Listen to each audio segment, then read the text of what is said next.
KP Sharma ओली गायब हो गया। तो साहब, क्या बांग्लादेश की कहानी हमारे पड़ोस नेपाल में एक बार दोहराएगी? दोस्तों, 30 जून 2020 रात 9:42 मैंने एक ट्वीट करा था। बहुत ट्रोलिंग हुई, लोगों ने उल्टा सीधा बोला, लोगों ने मुझे गाली दी। इसका सोशल मीडिया हैंडल से कोई भी लेना देना नहीं है। दोस्तों, एक रेजिम चेंज ऑपरेशन हुआ है आपकी आंखों के सामने। आज की तारीख में किसी को नहीं पता नेपाल का प्रधानमंत्री जो कल तक चौड़ा घूमता था वो है कहां पे। नेपाल की गवर्नमेंट ने कहा कि इतनी सारी सोशल मीडिया साइट्स जो हैं वो हमारी सरकार के साथ करार नहीं कर रही हैं। हमने उनको नोटिस दिया है, वो मानने को तैयार नहीं है, इसलिए हम इन सारी साइट्स को बंद कर रहे हैं। जैसे टिकटॉक बंद नहीं हुई है, वो इस मारे बंद नहीं हुई है क्योंकि सरकार ने कहा कि हमारा इनके साथ करार हो चुका है। जो भी करार सोशल मीडिया साइट्स के साथ सॉवरीन नेशंस के होते हैं। अब जब ये सारी साइट्स बंद हो गई तो वहां का युवा भड़क गया। युवा को ये लगा कि एक तरह से उसकी अभिव्यक्ति की आजादी, एक्सप्रेशन की आजादी, या उसके आजकल वाकई जैसे सोशल मीडिया कट जाए तो ऐसा लगता है आप दुनिया से कट गए, काला पानी पहुंच गए। तो वहां के युवाओं को ये लगा और वो सड़कों पर निकल आए प्रोटेस्ट करने के लिए। और एक नेपाल की ऑर्गेनाइजेशन एनजीओ हम ही नेपाल करके है, जो बहुत वहां समाज सेवक कार्यों में लगी रहती है, नेशनल ड्यूटी में लगी रहती है, उसने इस प्रोटेस्ट को लीड करना शुरू किया। काठमांडू पे भूकंप सा आ गया। केपी शर्मा ओली गायब हो गया। पहले हेलीकॉप्टर, फिर हवाई जहाज, कहीं नहीं पता कहां है। राष्ट्रपति भवन पे हमला हो गया और कई सारे ऐसे मंत्री हैं जिनके घरों पे हमले हो चुके हैं। नेपाल की फौज सड़क पे आ गई और नेपाल की फौज धीरे धीरे करके सबको निकाल रही है। वहां पे पुलिस गायब है। पुलिस ने हाथ खड़े कर दिए। पुलिस ने ये बोला कि बॉस, हम आपकी जान की जिम्मेवारी अब नहीं ले सकते। अगर आपके ऊपर हमला होता है, आपकी जान जाती है तो जाए, हम पीछे हट रहे हैं। नेपाल पुलिस ने साफ मना कर दिया, इसलिए फौज को बीच में आना पड़ा। अब एक एक करके हेलीकॉप्टर में बैठा के वहां पे मंत्रियों को गायब कर रही है। उसके बाद ये चीज आनी शुरू हुई कि सोशल मीडिया को जो बैन किया गया है वो नेपाल के युवाओं की आवाज को दबाने के लिए बैन किया गया है। क्योंकि जो नेपाल में भुखमरी, गरीबी, भ्रष्टाचार, अनएम्प्लॉयमेंट फैल रहा था, उसकी लड़ाई सोशल मीडिया पर शुरू हुई थी और लड़ी जा रही थी। और ये लड़ाई किसके खिलाफ लड़ी जा रही थी? ये लड़ाई लड़ी जा रही थी निपो किड्स या निपो बेबीज, आप लोगों ने सुना होगा, जो नेपाल के इस प्रोटेस्ट को फॉलो कर रहे हैं उनके खिलाफ। अब निपो बेबीज एंड नेपोटिज्म से ये वर्ड आया है। निपो किड्स कौन है? ये वो बच्चे हैं जो नेपाल की रूलिंग पार्टीज के रईसजादों के बच्चे हैं, जो विदेश में पढ़ने गए हुए हैं और वहां से ये अपनी महंगी महंगी कार्स, महंगे महंगे कपड़े, अपनी लैविश लाइफस्टाइल, लैविश अपनी पार्टीज की, वहां पर ये टिकटॉक पर अपनी रील्स डालते हैं, जो नेपाल का एक गरीब बच्चा देखता है, जिसके चलते ये आंदोलन भड़का है। अगर आप इसको फॉलो करेंगे तो हैशटैग निपो बेबीज या निपो किड्स आपको नेपाल आंदोलन में देखने के लिए बहुत मिलेगा। मूलतः यह है कि ये लड़ाई है, इसका एक दूसरा पहलू है। ये जो गेम चल रहा है ना दोस्तों नेपाल में इस वक्त, आग लगी हुई है, ये इसी आदमी की बेवकूफी की वजह से है, केपी शर्मा ओली की वजह से। He has compromised himself to such an extent that he is seen as an extension of Beijing. इसलिए वहां पे सब गेम्स हो रहे हैं। केपी शर्मा ओली जब दुम दबा के भाग गया है, यह बंदा नेपाल का प्रधानमंत्री था, यह चाइना का पिट्ठू है और यह बंदा चाइना के सारे काम करता है। जब चाइना ने 5 गांव घेर लिए थे नेपाल के, चुप बैठा था। चाइनीज आए, चाइनीज ने उन नेपालियों को इकट्ठा करा और वहां पे मेगाफोन लेके एक अनाउंसमेंट करी सबके सामने कि देखो, आज के बाद तुम सब चाइनीज हो। घेर ली जमीन, उसको चाइना बना दिया, लोगों को बोल दिया कि आज के बाद तुम नेपाली नहीं, तुम चाइनीज हो। दे टुक अवे दैट टेरिटरी। ये बंदा चुपचाप बैठा रहा। अब तीसरा पहलू यह है कि 2008 में जब नेपाल में मोनार्की थी, उसके बाद मोनार्की हटी और वहां पर तथाकथित लोकतंत्र आ गया। और लोकतंत्र ऐसा आया कि अभी तक वहां पर 17 साल में लगभग 15 सरकारें वहां पर बन चुकी है और जो भी सरकार में शामिल होता है, सम्मिलित होता है, वो वहां पर लूट मचानी शुरू कर देता है। केपी शर्मा ओली, जिनकी खबर आ रही है कि उन्होंने इस्तीफा दे दिया है, होम मिनिस्टर ने भी इस्तीफा दे दिया था, ये तीसरी बार वहां के प्राइम मिनिस्टर बने हैं। तो वहां का लोकतंत्र का ये हाल है और अभी भी कोलिशन गवर्नमेंट वहां पर चल रही है। अब यहां से दूसरा जियोपॉलिटिक्स का ट्विस्ट आना शुरू होता है। जैसे बांग्लादेश में हुआ था, बात बड़ी साधारण शुरू हुई थी, हाई कोर्ट का ऑर्डर वापस ले लिया गया था, गवर्नमेंट ने उसको रिडंडेंट कर दिया था, लेकिन फिर भी आंदोलन नहीं रुके, फिर गोली चली, फिर क्या क्या हुआ, किसका इन्वॉल्वमेंट था, क्या क्या सामने आया। अब नेपाल इस टाइम जो चीज पढ़ने में पता चल रही है साथियों, ये सैंडविच हो रहा है। ये सैंडविच हो रहा है चाइनीज इंटरेस्ट के साथ।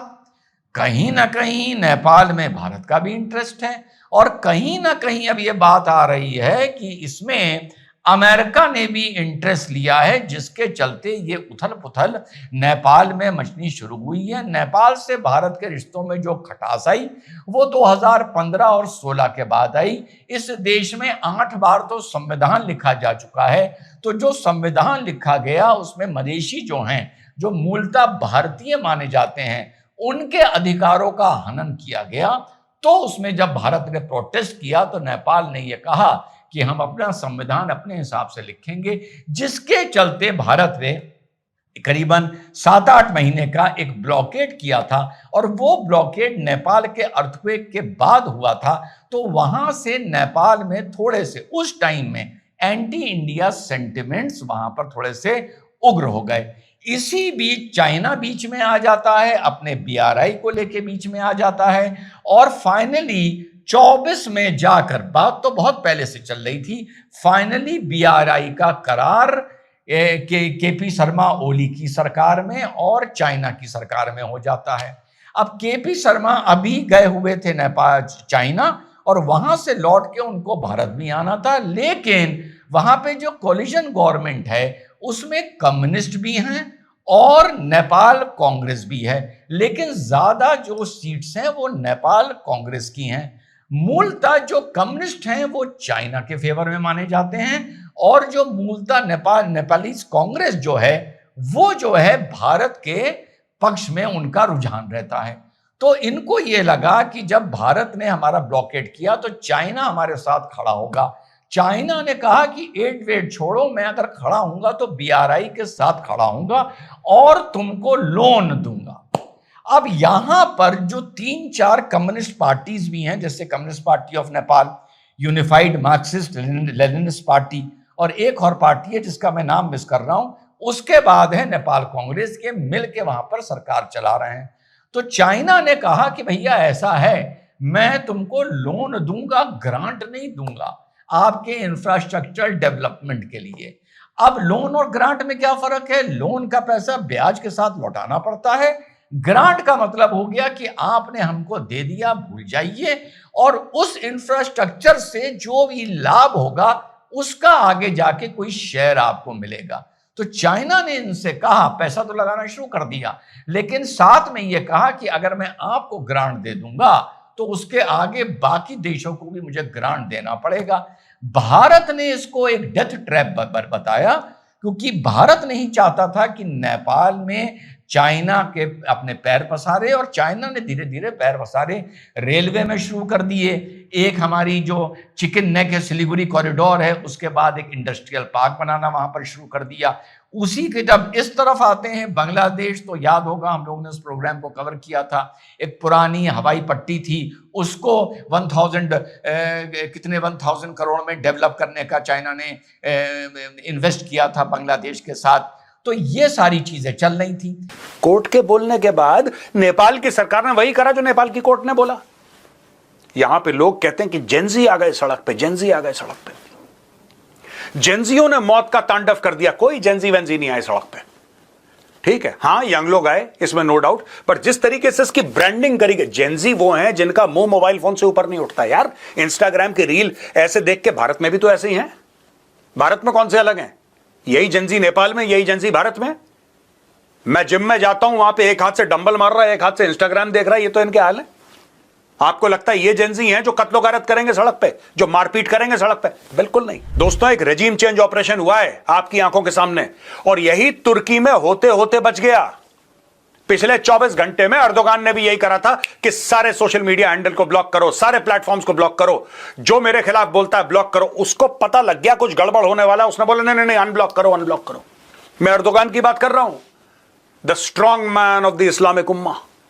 डर के मारे गला सूखा, सब अनब्लॉक। नेपाल में क्या हुआ?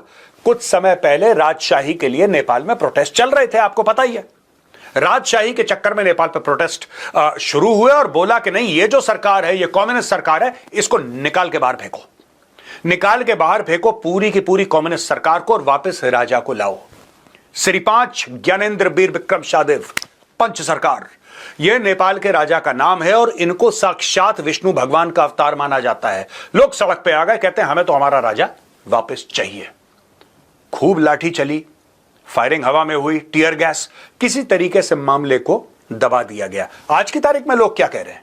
साहब, बात यह नहीं है कि आपने ट्विटर, फेसबुक, इंस्टाग्राम और यूट्यूब को बैन कर दिया।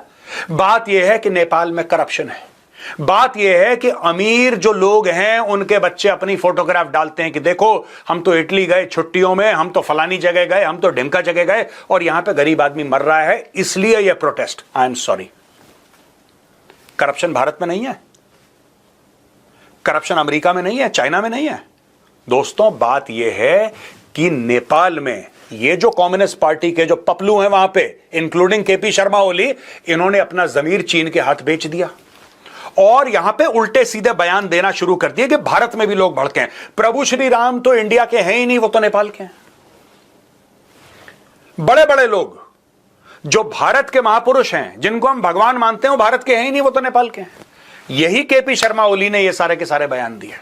अब क्या हुआ, आगे चलते चलते लोग तो परेशान थे ही, राजशाही को वापस लाने के लिए लोग आतुर थे, सड़क पे उतर आए थे, मामला ठंडा हो गया। फिर से ये जो अंडर करंट है नेपाल के अंदर, ये जो लोग परेशान है, इसका फायदा उठाया और जो अभी नेपाल में हुआ है दोस्तों, that is a regime change operation. अब कई लोग ये कह रहे हैं हो सकता है अमेरिका ने कर दिया, हो सकता है अमेरिका ने कर दिया हो, क्योंकि अमेरिका बांग्लादेश में भी यही काम करा था। शेख हसीना को निकाला था ना 5 अगस्त को, 5 अगस्त को शेख हसीना को निकाला था। आज 9 सितंबर है, केपी शर्मा ओली चला गया, इमरान खान ने बोला एब्सोल्युटली नॉट, इमरान खान को निपटा दिया। सारी की सारी चीजें चल रही हैं ना, और ये सारी की सारी चीजें आपके साउथ एशिया में चल रही हैं लगभग। ये सरकार पलट भारत में कोशिश नहीं करी थी इन लोगों ने। शाहीन बाग क्या था भाई? Farmers agitation. वो बेचारे पंजाब के मासूम फार्मर्स, उनको बरगलाया गया। मैं इसमें किसानों को दोषी नहीं मानता, जो पंजाब का किसान है मैं उसको गलत नहीं कह रहा, मैं उन बिचौलियों को गलत कह रहा हूं जिन्होंने किसानों को भड़काया और बोला कि ट्रैक्टर लेकर चढ़ जाओ तुम लाल किले पे। इसके बाद जब डोनाल्ड ट्रंप आते हैं तो यूएस एड जो नेपाल को मिल रही थी वो बंद कर देते हैं, और मिलेनियम चैलेंज कॉर्पोरेशन है एमसीसी, वो भी नेपाल में अमेरिका इन्वेस्टमेंट करता है इंफ्रास्ट्रक्चर में, वो भी डोनाल्ड ट्रंप बंद कर देते हैं। जब डोनाल्ड ट्रंप बंद कर देते हैं तो नोट लगाने के लिए चाइना, नेपाल के पास सिर्फ चाइना बचता है। अब जब चाइना बचता है तो फिर से अब पढ़ने पर, भैया मैं तो पढ़ने ही पर बता पाता हूं, ओली के बगल में तो बैठा नहीं हूं कि बिल्कुल अंदर की बात बता दूं कि वहां पर क्या हो रहा है। तो अब ये पूरा त्रिकोण बन गया है कि भारत के खिलाफ केपी शर्मा ओली एक टाइम में बहुत रहे हैं। इन्होंने भारत के खिलाफ बहुत आग उगली है।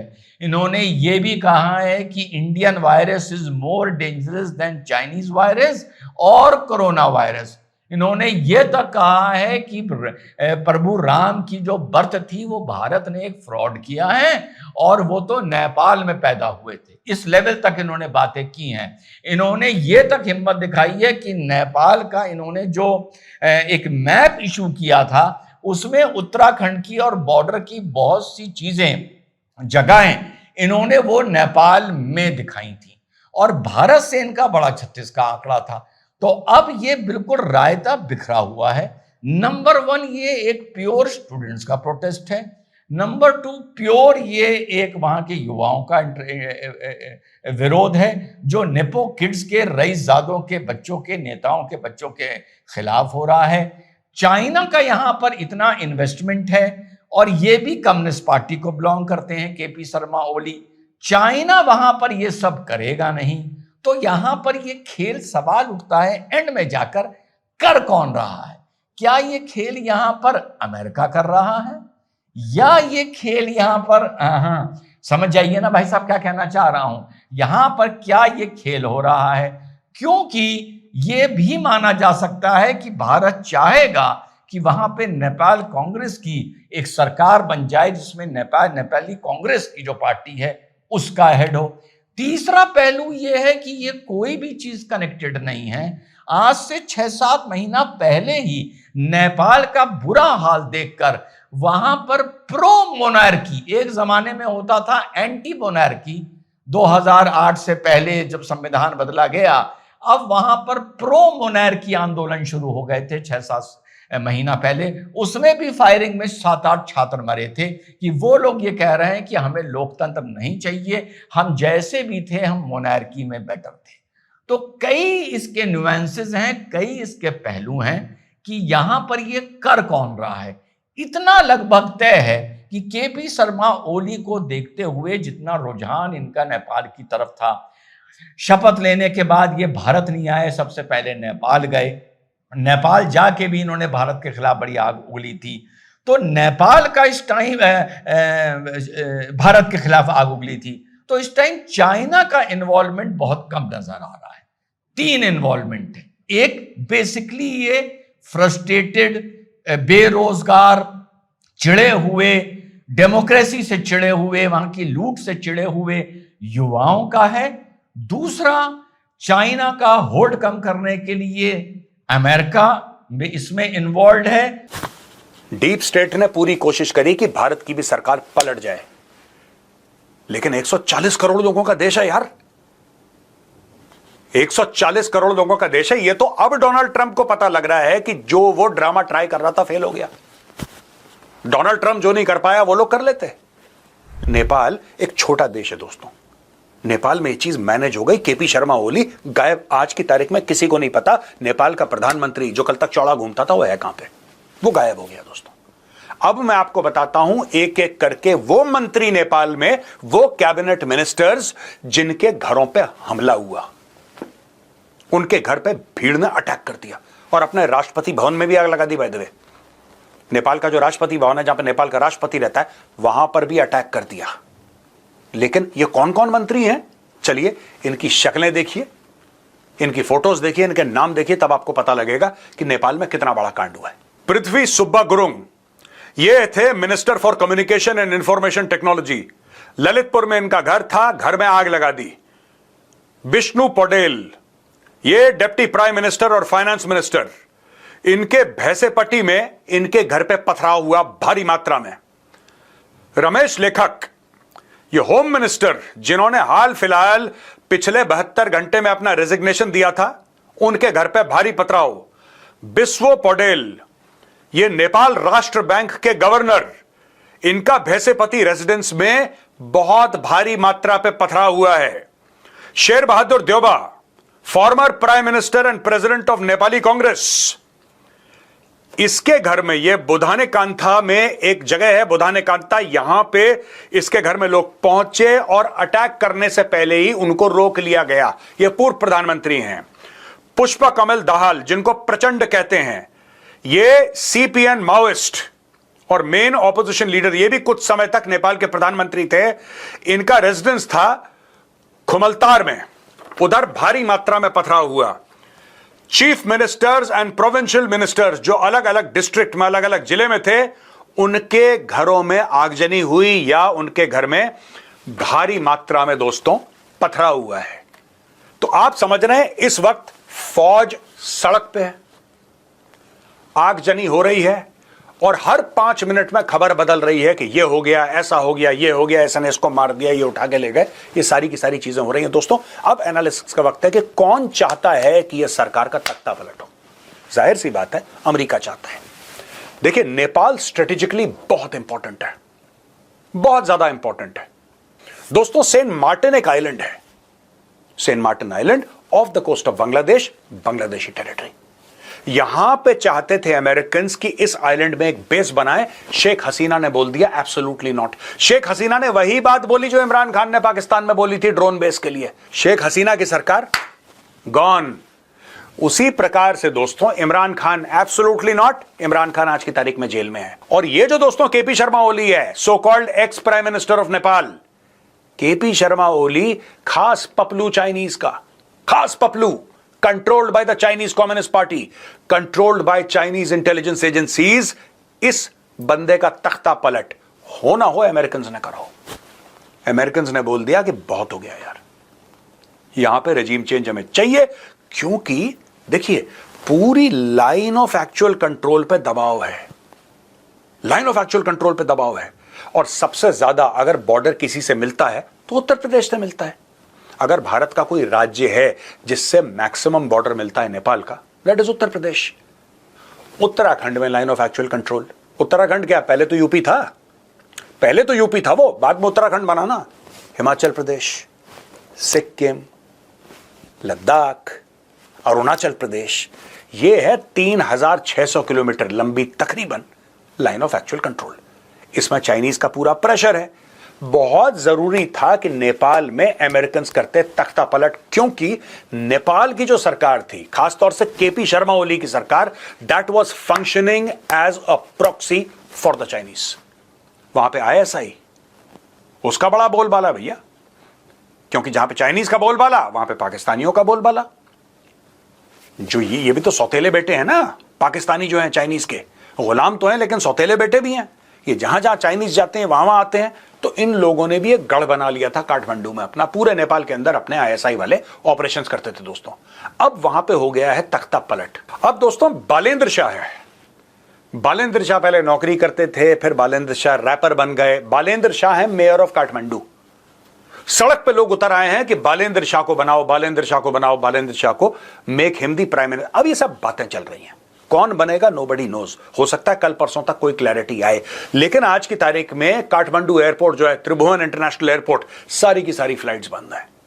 होटल के बड़े बड़े दरवाजे बंद हो गए हैं। टूरिस्ट होटल के अंदर हैं, उनको बोल दिया गया है भैया बाहर मत कदम रखना। और Indian embassy in Kathmandu has told everybody, all Indians, do not venture out. कहीं जाने की जरूरत नहीं है, चुपचाप जहां पे हो वहां पे बैठ जाओ। दोस्तों आज की तारीख में जो नेपाल के हालात हैं, दोज आर एक्सट्रीमली फ्लूइड। किसी को नहीं पता, कोई ये नहीं गेस कर सकता कि कल क्या होगा, हमें नहीं पता। हम सिर्फ वॉच कर रहे हैं, उसको एनालाइज करने की कोशिश कर रहे हैं, पुराने जो आर्टिकल्स हैं वो पढ़ने की कोशिश कर रहे हैं। मैंने बोला था कई साल पहले कि ये जो बंदा है, he is controlled by the Chinese. ये चाइनीज कंट्रोल्ड है केपी शर्मा ओली। और मेरे पीछे लोग पड़ गए कि आप ऐसी बातें कर रहे हैं, वो विमेन है, वो तो औरत है जो वहां की। देखिए इसमें मर्द और औरत का खेल नहीं है, इसमें मर्द और औरत वाली बात नहीं होती दोस्तों। ये जियोपॉलिटिक्स है। जब तख्ता पलटता है ना और जब गोली चलती है तो कोई नहीं देखता कि सामने जिसको लग रही है वो मर्द है या औरत है। गोली चलती है तो फिर गोली चलती है। जब तख्ता पलट होता है तख्ता पलट होता है। इट डजंट मैटर, कुछ फर्क नहीं पड़ता कौन है सामने, सबको रगड़ के निपटा के। ये यहां से कंट्रोल होता था। ये बंदा चाइनीज एम्बेसी काठमांडू से कंट्रोल था केपी शर्मा ओली। ये जब मैंने बात बोली तो किस तरीके से लोगों ने वार करा है, किस तरीके से मेरे ऊपर अटैक करा है लोगों ने। आज मैं उन्हीं लोगों से पूछना चाहता हूं, मजा आ रहा है आपको, समझ में आ रहा है पहले क्या बोला था? दोस्तों देखना आगे आगे होता है क्या। अब यहां पे बड़ी महाशक्तियां हमारे नेबरहुड में लड़ाई करेंगी, बड़ी महाशक्तियां। चाइना कुछ करेगा, अमेरिका कुछ करेगा। मुझे ऐसा लगता है कि भारत को इस वक्त जितनी भी पार्टी है वहां पे सबके साथ एंगेज करना चाहिए। एक मैं आपको बात बता दूं, आप बोलेंगे मेजर साहब आप इमोशनल हो रहे हैं, आप इमोशनल हो रहे हैं। बात इमोशन की नहीं है, बात इमोशन की नहीं है दोस्तों। बात यह है कि हमारा नेपालियों के साथ रिश्ता है, और वो रिश्ता आपके और मेरे कहने ना कहने से उस रिश्ते पर फर्क नहीं पड़ता, वो है तो है, ठीक है। जितना हमारा हिंदुस्तानियों का, भारतीयों का नेपाल पे अधिकार है, उतना ही नेपालियों का हम पर अधिकार है। आपको एक बात पता है, the chief of army staff of the Indian army is the honorary chief of army staff of the Nepalese army, and the chief of army staff of the Nepalese army is the honorary chief of army staff of the Indian army. Pashupatinath है वहां पे, सीता मां का घर है वहां पे, We cannot allow Nepal to become the playground of the Chinese and the Americans. Nepal is sovereign territory. Nepal की अपनी संप्रभुता है और ये भारत की जिम्मेदारी है, भारत की रिस्पॉन्सिबिलिटी है कि दुनिया भर को बताए कि Nepal is a sovereign country. वहां पे कोई इंटरफियर नहीं कर सकता, कोई इंटरफियर नहीं कर सकता. नेपाल का फ्यूचर वो होगा जो नेपाली लोग डिसाइड करेंगे. That's it. तो बहुत बहुत धन्यवाद दोस्तों, आपने वीडियो देखा. अगर वीडियो पसंद आए तो इस वीडियो को लाइक करिए, हमारे चैनल को सब्सक्राइब करिए, बेल आइकन दबाना बिल्कुल भी मत भूलिएगा. जय हिंद, वंदे मातरम, भारत माता की जय.